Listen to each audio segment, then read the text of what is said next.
Alors oui, comme tu viens de le rappeler, nous sommes dans la deuxième partie de notre histoire.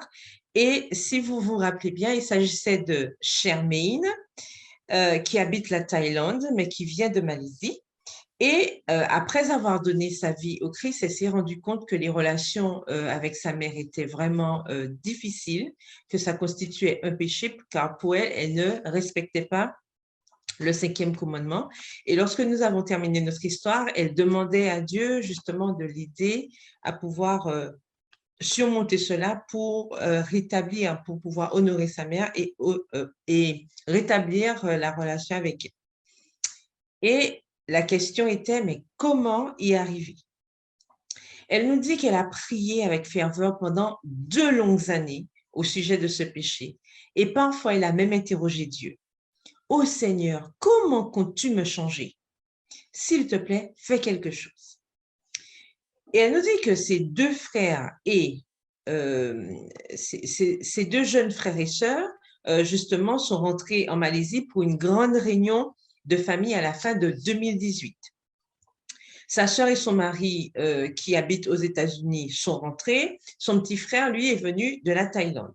Et c'était une rare occasion de réunir toute la famille parce que, vous l'aurez compris, chacun vivait de son côté et en plus dans des pays éloignés.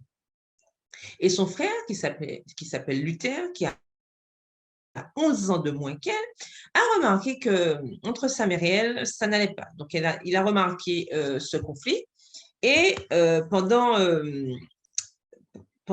son séjour, il a fait attention à ce petit problème.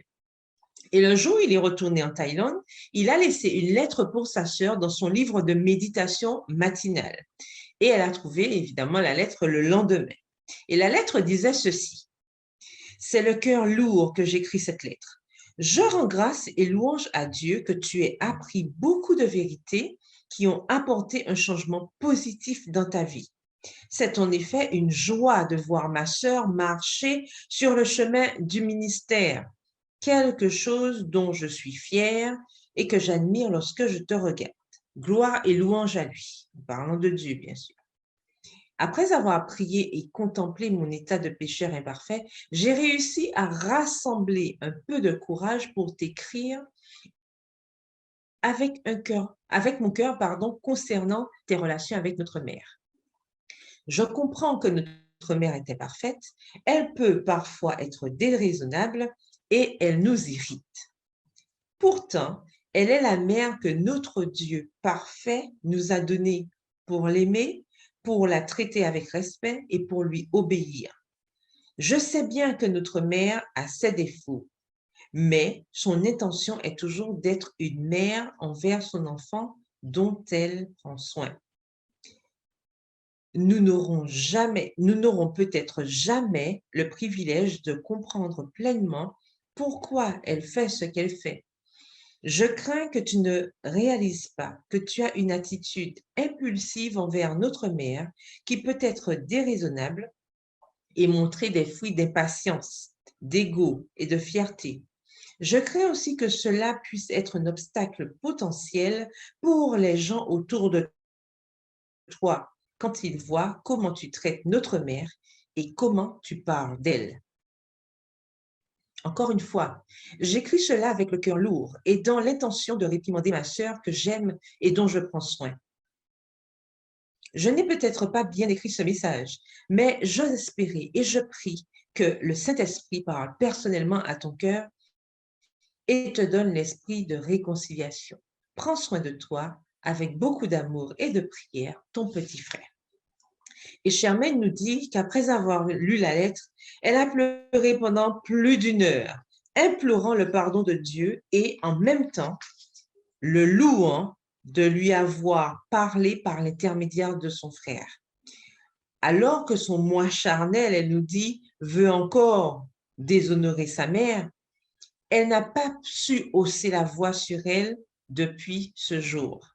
Donc le miracle, Dieu l'avait fait. Dieu a répondu à mes prières. Comme il l'a promis, je leur donnerai un même cœur et je mettrai en vous un esprit nouveau. J'ôterai de leur chair le cœur de pierre et je leur donnerai un cœur de chair. Ézéchiel 11, le verset 19. Sa relation rompue avec sa mère a été restaurée par la puissance de cet esprit, nous raconte-t-elle. Je loue Dieu d'avoir réparé notre relation avant de quitter la maison. Seulement, 6 jours après avoir reçu la lettre de mon frère, je me suis rendue en Malaisie occidentale pour fréquenter une école de formation biblique. Et cette formation avait été organisée par l'Église. Et c'est sa mère qui l'a emmenée à l'aéroport et elle nous dit qu'elle lui a fait un gros câlin d'adieu. Elle nous précise que c'était le premier câlin qu'elle lui faisait depuis plus de 10 ans. Et 6 mois plus tard, elle a déménagé en Thaïlande et elle a commencé à travailler comme enseignante de maternelle à l'Adventist International Mission School, l'école missionnaire internationale adventiste qui se trouve dans la ville de Korat. Personne ne m'aurait probablement blâmé si j'avais quitté la maison sans résoudre le conflit avec ma mère, nous précise-t-elle. Mais Dieu n'a pas permis à mon péché chéri de l'emporter. Dieu, en son temps parfait, a fait un miracle dans ma vie et a permis que ce péché soit complètement nettoyé en moi avant que je déménage en Thaïlande. Donc, nous voyons que par la grâce de Dieu, Charmaine a finalement réussi à rétablir sa relation avec sa mère. Et on nous remercie déjà pour les offrandes du 13e sabbat qui, il y a 3 ans, ont aidé l'école de Charmaine, Adventist International Mission School, à s'agrandir rapidement, à ouvrir un lycée et à construire un complexe de salles de classe et d'autres bâtiments sur un nouveau site à Korat. Merci pour vos prières, pour les écoliers, pour Charmaine et aussi pour les autres professeurs.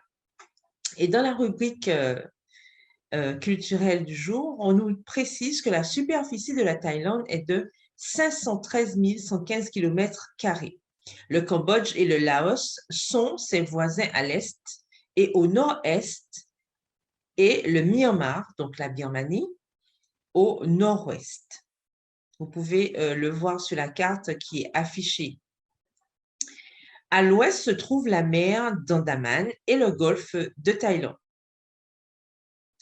La longue région du sud touche la Malaisie et est montagneuse et boisée, mais la plus haute montagne de Thaïlande se trouve au nord. Environ 95% des Thaïlandais sont bouddhistes, bien qu'environ 3 millions de musulmans vivent dans le sud, près de la frontière avec la Malaisie. La Thaïlande signifie « terre des gens libres », qui était connue sous le nom de Siam jusqu'en 1939. La Thaïlande est le seul pays d'Asie du Sud-Est à n'avoir jamais été colonisé par une puissance européenne. En 1932, une révolution conduit à une monarchie constitutionnelle où le roi est le chef de l'État, mais un premier ministre est choisi parmi les membres de la Chambre des représentants et nommé par le roi. Le symbole national de la Thaïlande est le Garuda, une figure mythique, mi-oiseau et mi-homme. L'animal national est l'éléphant et les couleurs nationales sont le rouge, le blanc et le bleu, qui se retrouvent d'ailleurs sur le drapeau thaïlandais. Les industries les plus importantes en Thaïlande sont l'agriculture et le tourisme. Les sports les plus populaires en Thaïlande sont le volleyball, le football et le rugby. La Thaïlande est également connue pour le Muay Thai, qui est un genre de boxe thaïlandais qui implique les pieds, les jambes, et les mains. Voilà donc pour notre histoire ce soir. Nous rappelons que le 13e sabbat, c'est la semaine prochaine, si Dieu veut. Donc, pensons à notre offrande, pensons à prier pour les personnes de cette région qui continuent à faire leur cheminement avec Dieu et prions aussi pour les missionnaires qui continuent à œuvrer avec la grâce de Dieu pour que d'autres puissent entendre parler de Jésus. Que l'Éternel vous bénisse. Bon sabbat à tous et à bientôt pour de nouvelles histoires. Merci, Carole. Mais j'apporterai une petite précision. On conduit à droite Thaïlande. Et n'oublions pas que le pays n'a pas été colonisé. Pourquoi à droite? Tout simplement parce que le roi a étudié en Grande-Bretagne et il a décidé d'importer ceci. Et c'est le seul pays dans la région où on conduit à droite. C'était juste pour compléter ce bulletin magnifique raconté par Carole.